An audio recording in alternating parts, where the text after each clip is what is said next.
Good afternoon. Everyone's probably been sitting here for a long time, huh? I just got here this afternoon, so my mind's somewhere over Iowa. But a few things. Everyone here, I was told, is real bright. Is that true? Plus, I want to meet Eric later on. Which one's Eric? Oh, hi, Eric. How you doing?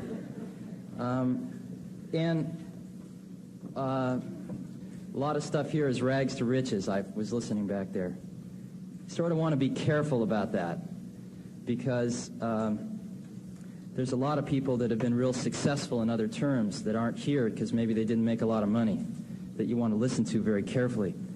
And one of the things that tends to run through some of the things that people here have talked about is innovation and creativity. And if you're really bright, have you ever thought about what it is to be intelligent? Probably some of you have, right? Because you meet your friend and he's pretty dumb and maybe you think you're smarter and you wonder what the difference is.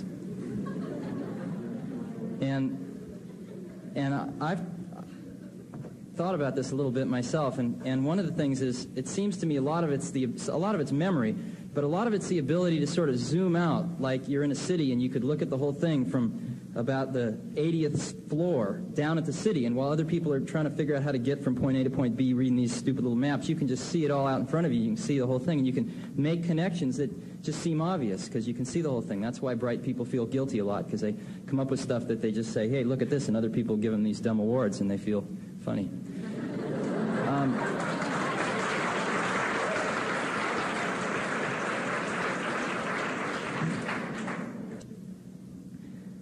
But the key thing is that if you're going to make connections which are innovative, to connect two experiences together, that you have to not have the same bag of experiences as everyone else does, or else you're going to make the same connections, and then you won't be innovative, and then nobody will give you an award. So what you got to do is get different experiences than the normal course of events. And one of the funny things about being bright is everyone puts you on this path. You know, to go to high school, go to college. I've heard about some kid that's 14 on his way to Stanford, and that's great. That's sort of out of the ordinary. But you might want to think about going to Paris and being a poet for a few years, you know, or you might want to go to a third world country. I'd highly advise that, and see people and lepers with their hands falling off and all that stuff. It's very much so worth doing. You know, fall in love with two people at once. You know?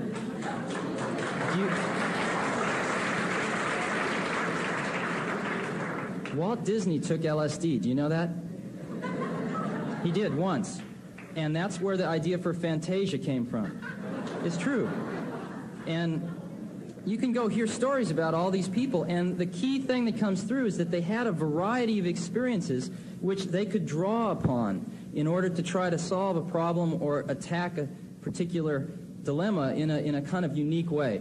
And so one of the things that you'll get a lot of pressure to do is to go in one very clear direction and believe in God and all that other stuff. And that's great, but don't ever walk by a Zen Buddhist because of that.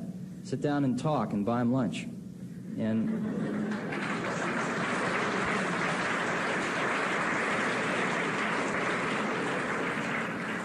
one of the things that I had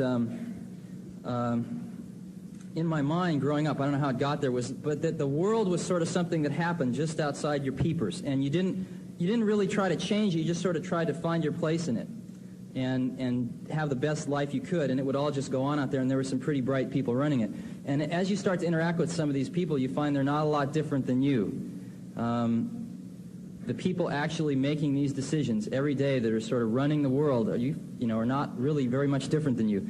And they might have a little more judgment in some areas, but basically they're the same. And once you realize that, you start to feel you have a responsibility to do something about it, because the world's in pretty bad shape right now. And I guess one of the things that motivates a lot of people that I've seen that actually get out and do something in any different field is that we all sort of eat food that other people cook and wear clothing that other people make, and speak a language that other people evolved, and use someone else's mathematics. And we're sort of taking from this giant pool constantly. And the most ecstatic thing in the whole world is actually put something back into that pool. And I think people from all the fields that maybe you've heard from here and a whole bunch that you haven't would express the same sort of feeling. It's the most ecstatic thing that I've encountered. So I would highly recommend it. And one of the major areas, I know probably with all this stuff I might not be invited back here next year, so I'll say it now. When you pass a certain age, I don't know what it is, 25, 30 years old, you sort of as a human being inherit the responsibility of being a guardian of the earth for future generations, of which you are all a member, to inherit. And I'm not exactly sure what that means, but just obviously that's the case. And I think this particular generation of people that is your guardian is doing an extremely poor job in one area, and one area where all of the help that you all can muster is really necessary. And that is that the chances that this planet's going to remain in one piece through your natural lifetimes is not extremely high right now.